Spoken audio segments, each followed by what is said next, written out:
भारतीय लोगों में जीरो का बाजार आजकल काफी प्रचलन में है, चाहे भारत को $5 ट्रिलियन की अर्थव्यवस्था बनाना हो या फिर 20 लाख करोड़ रुपए की आर्थिक पैकेज की बात हो। लोगों में जीरो को गिनने की जो होड़ लगी है वह देखने लायक ही है। अगर बात करें जीरो की तो एक तरफ यह अपने आप में सब कुछ है तो वहीं दूसरी तरफ यह कुछ भी नहीं है।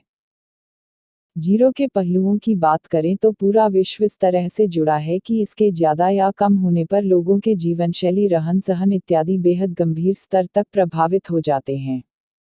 गणितीय विशेषता: शून्य पहली प्राकृतिक पूर्णांक संख्या है जो अन्य सभी संख्याओं से विभाजित हो जाता है तथा यह एक ऐसी संख्या है जो वास्तविक भी है, धनात्मक भी है, ऋणात्मक भी है और पूर्णतः काल्पनिक भी है।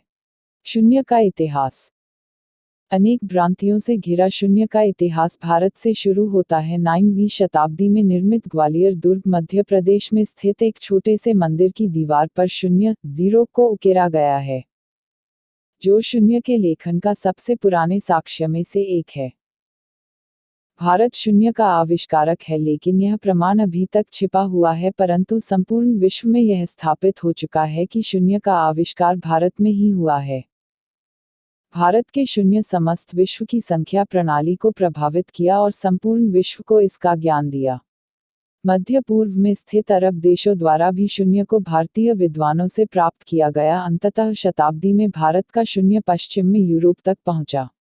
अरब जगत में शिफर अर्थ खाली नाम से प्रचलित हुआ, फिर लैटिन, इटालियन, फ्रेंच से होते हुए इसे अंग्रेजी में जीरो से जाना गया।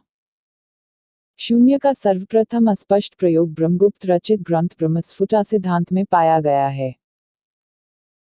इसी ग्रंथ में दशमलव सिद्धांत का भी प्रयोग हुआ है। इस ग्रंथ में गुणात्मक संख्याओं और बीजगणितीय सिद्धांतों का भी प्रयोग हुआ है। 7वीं शताब्दी ब्रह्मगुप्त काल के इतिहास में शून्य का प्रचार कंबोडिया तक पहुंचा, फिर तत्पश्चात कंबोडिया से चीन तथा अरब देशों तक फैल गया। सन 498 में भारतीय गणितज्ञ एवं भूगोलवेत्ता आर्यभट्ट ने और आर्यभटीय में संख्या निरूपण का एक सिद्धांत दिया। एकम च दश च शत च सहस्रम तु अयुतन्युते तथा प्रयुतम कोटिर्बुदम च वृंदम स्थानात् स्थनम दशगुण स्यात्। अर्थ 1 दश, सहस्त्र, अयुत, नियुत, प्रयुत, कोटि, अर्बुद तथा वृंद में प्रत्येक पिछले स्थान वाले से अगले स्थान वाला 10 गुना है और यही संख्या के दशमलव सिद्धांत का उद्गम भी रहा है।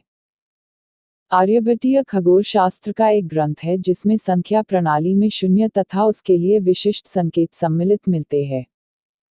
यही कारण रहा होगा कि उन्हें संख्याओं को शब्दों में प्रदर्शित करने के अवसर दिए। आर्यभट्ट का काल ब्रह्मगुप्त से प्राचीन था, लेकिन आर्यभट्ट के काल से पहले भी बचाली पांडुलिपि में शून्य का उल्लेख मिलता है।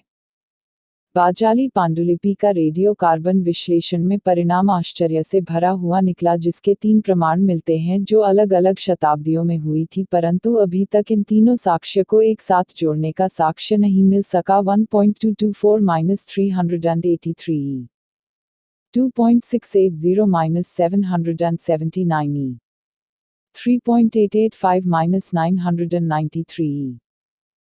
अधिकतर विद्वानों का मत है कि 5वीं शताब्दी में शून्य का आविष्कार हुआ है। सर्वानंदी, दिगंबर जैन मुनि रचित लोकविभाग प्राकृत भाषा में ग्रंथ में शून्य का उल्लेख मिलता है तथा दशमलव संख्या पद्धति का भी। यह भारतीय इतिहास में मिला शून्य का पहला साक्ष्य भी है। विशेष: 0 इक्वल्स परिभाषित नहीं है। 0/0 इक्वल्स अपरिभाषित है। 0 1 n इक्वल्स o बीजगणित तथा समुच्चय सिद्धांत में शून्य सीमा लिमिट की गणना में अपरिभाषित है। 0 1 फैक्टोरियल 0 इक्वल्स 1। यदि 0 तो a0 equals 1। a plus 0 equals 0 plus a equals 0 योग का तस्तमक अवयव है। a asterisk 0 equals o asterisk a equals o। वास्तविक संख्या asterisk 0 इक्वल्स 0।